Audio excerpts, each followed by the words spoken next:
The first time I realized something was wrong, it wasn't a letter or a fine. It was a steel gate where the road used to be. I was driving home after a long day, muscle memory guiding my hands, when my headlights hit cold metal and a bright red sign that said private community access only.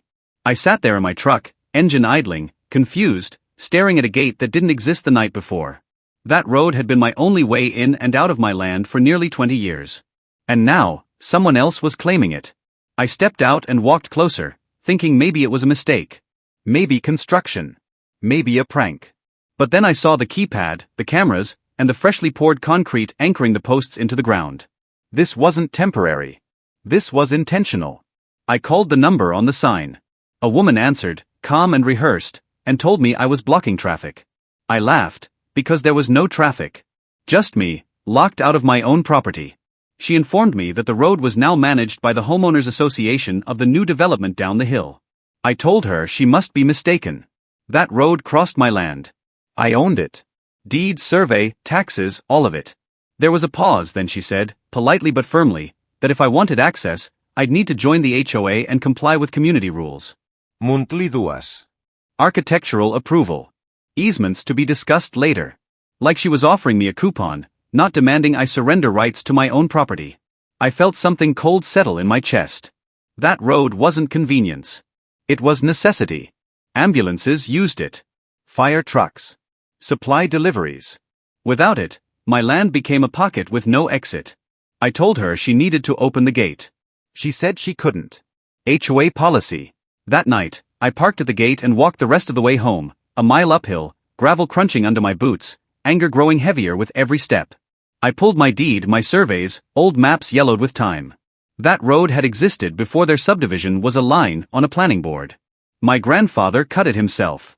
I slept maybe 2 hours. The next morning, I drove back to the gate with paperwork on the passenger seat. 2 HOA board members were waiting, clipboards in hand, standing like they owned the place. One of them smiled and welcomed me to the neighborhood. I corrected him. He didn't flinch. He said the development had invested heavily in improving the road and securing it for residents. I told him improving something you don't own doesn't make it yours. He said disputes like this were common and easily resolved by cooperation. Cooperation, in their language, meant submission. Sign the HOA agreement. Pay dues. Accept restrictions. They spoke about property values and harmony while physically blocking my only exit. When I refused, the smile vanished. They warned me about legal action, fines, and trespassing charges if I attempted to bypass the gate. That was the moment I stopped arguing and started listening. I let them talk. I asked questions. I recorded everything. When they finally left, confident I'd fold, I made one call to my attorney and another to the county recorder. By noon, I had confirmation in writing. The road was mine. The land under the gate was mine. The gate itself was an unauthorized structure on private property. I didn't tear it down. Not yet. Instead, I sent a certified letter to the HOA board, attaching copies of the deed, survey, and a demand for immediate removal. They ignored it. 3 days later, they sent me an invoice for HOA initiation fees. So I filed a complaint with the county and requested a site inspection. When the inspector arrived, the HOA showed up again, confident, defensive, loud.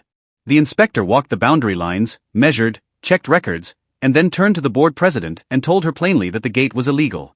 She argued. He didn't budge. He cited violations, penalties, and a deadline. They tried to negotiate.